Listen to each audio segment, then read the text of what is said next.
Hello and welcome to our Sunday evening's edition of Arirang News. I'm Daniel Choi. From Seoul to Busan, the authorities on Sunday issued a virtually nationwide heatwave warning once again. Now, with the mercury rising to 35 degrees Celsius in some places, Koreans are hitting the beaches and hiking in the leafy shades of the nation's mountains and valleys. 7 of the country's top beaches, including Haeundae in Busan, saw a total of around 2 million visitors on Saturday alone. Water parks like Caribbean Bay, just south of Seoul, were also packed with those seeking refuge from the scorching weather. The highways, meanwhile, saw bumper-to-bumper traffic over the weekend as vacationers headed out to various locations lured by fantastic events and festivals. Korea Expressway Corporation reported more than 4.3 million cars on the road on Sunday, a 10% hike from the usual numbers. President Park Geun-hye is slated to return from her official vacation on Monday after a week away. Pundits say it's highly likely she will make important changes to her cabinet, since that's been the routine following her vacation in each of the past 3 years. Kim Jong-soo looks into the possible shakeup. Every year since 2013, when President Park Geun-hye returned from her first official vacation, she has authorized important changes to her Cheongwade staff or to her cabinet. Now, political pundits say the same could happen this coming week. One official facing possible replacement is President Park's Senior Secretary for Civil Affairs, Woo Byung-woo, who is currently under a month-long special presidential investigation for suspected bribe-taking. Since he took his current position last year, Secretary Woo allegedly accepted bribes in exchange for playing an important role in the promotion of Jin Kyung-jun to the position of a vice minister-level senior prosecutor. Jin himself is currently charged with receiving bribes worth some $800,000 from Kim Jong-ju, founder of game company Nexon. The irony is that Secretary Woo, who is considered an important advisor in the cabinet appointment process, is now under investigation himself. However, Secretary Woo may not be replaced after all. President Park appears to have confidence in his abilities as a cabinet member, as she trusted him to oversee the recent nomination process of Lee Chul-sung to be Korea's next chief of police. Also on President Park's to-do list in early August is working on an effective resolution of the controversy in Seongju County over deploying the THAAD missile defense system there. It is expected that during Tuesday's cabinet meeting, she'll re-emphasize THAAD's strategic value for national security. She'll also likely address the controversy regarding the traditional special pardon of prisoners on Korea's upcoming Liberation Day holiday, amid claims that the list is heavily prejudiced towards high-ranking politicians and businessmen. Kim Jong-soo, Arirang News. Korea's 2 main political parties are gearing up for their national conventions next month as the nomination process for the leadership contest is in full swing.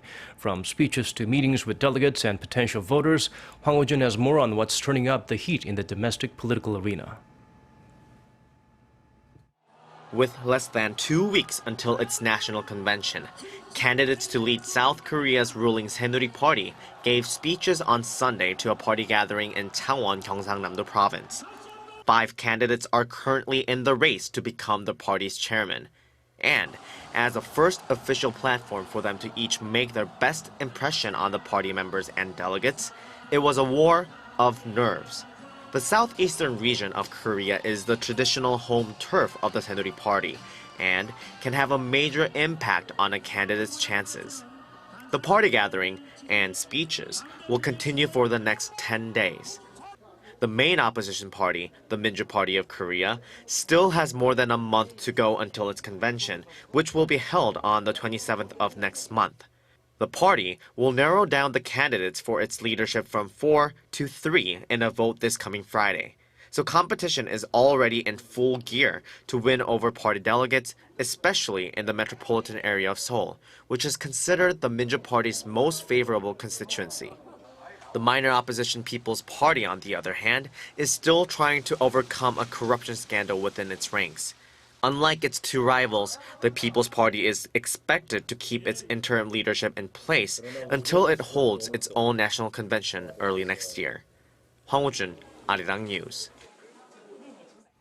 After deporting North Koreans, the island nation of Malta has gone one step further and decided to stop issuing work visas for workers from the regime. And now Singapore, one of the few countries allowing North Koreans visa-free access, has decided no more. The city-state's Immigration and Checkpoints Authority said on Saturday that visitors from the Hermit Kingdom will need a visa to enter Singapore from October 1st. The move is seen as Singapore's implementation of UN Security Council Resolution 2270, the strong sanctions against the North passed in March.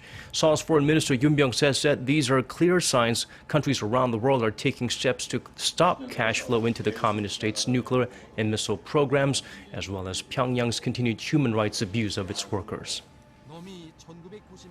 South Korea's main gateway, Incheon International Airport, is expected to set a new record for passengers in a single day, breaking its previous record set just a week ago. On Sunday, the number of passengers flying in or out of the airport was set to surpass the 200,000 mark. In another big landmark, the airport has also announced as of Sunday, a total of 500 million air travelers have passed through the facility since it opened back in 2001. That means the entire Korean population, which is near 50 million, could have used the airport 10 times during that period. Incheon hit the 400 million mark back in 2014, and last year tallied another 50 million.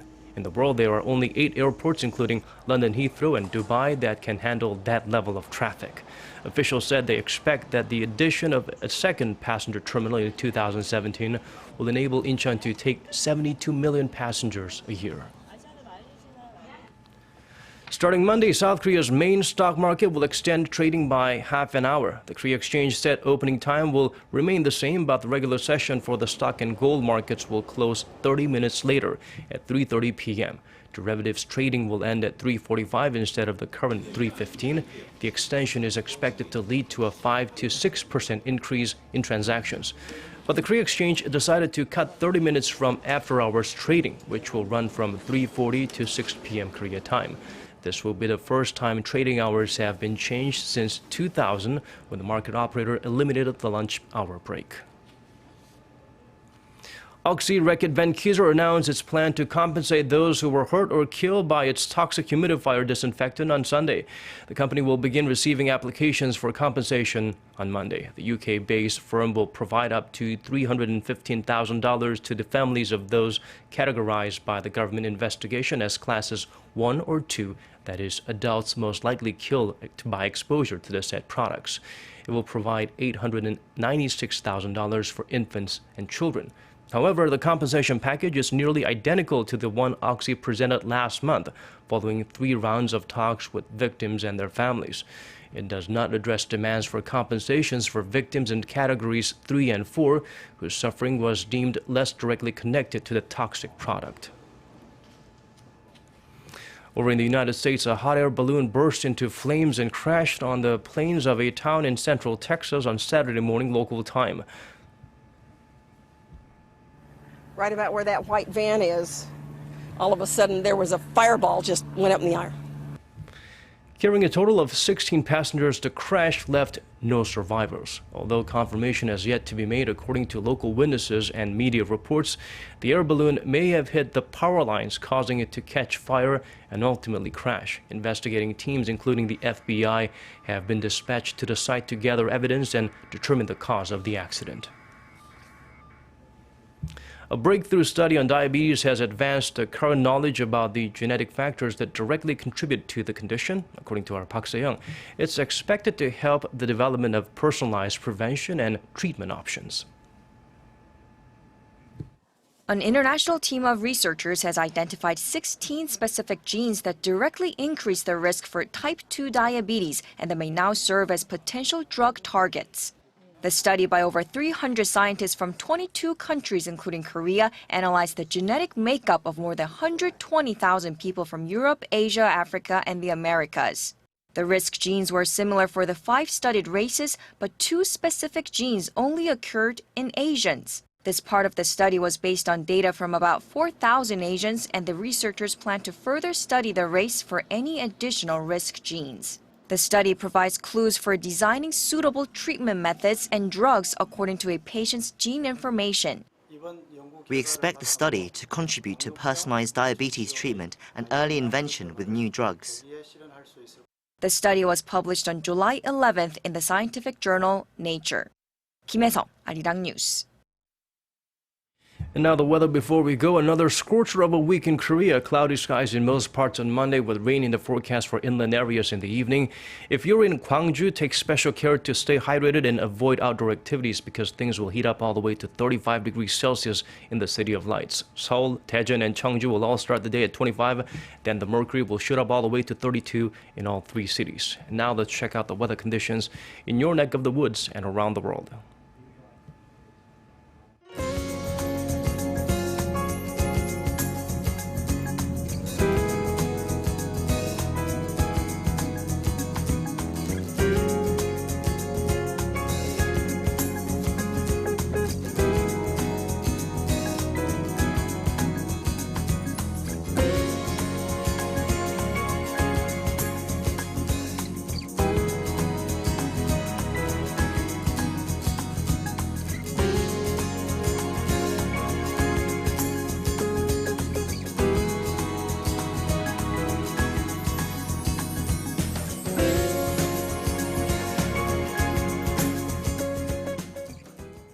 These are the stories we're following at this hour. For more updates, do tune in at 10 p.m. Korea time. From all of us here at Arirang News, thank you for watching.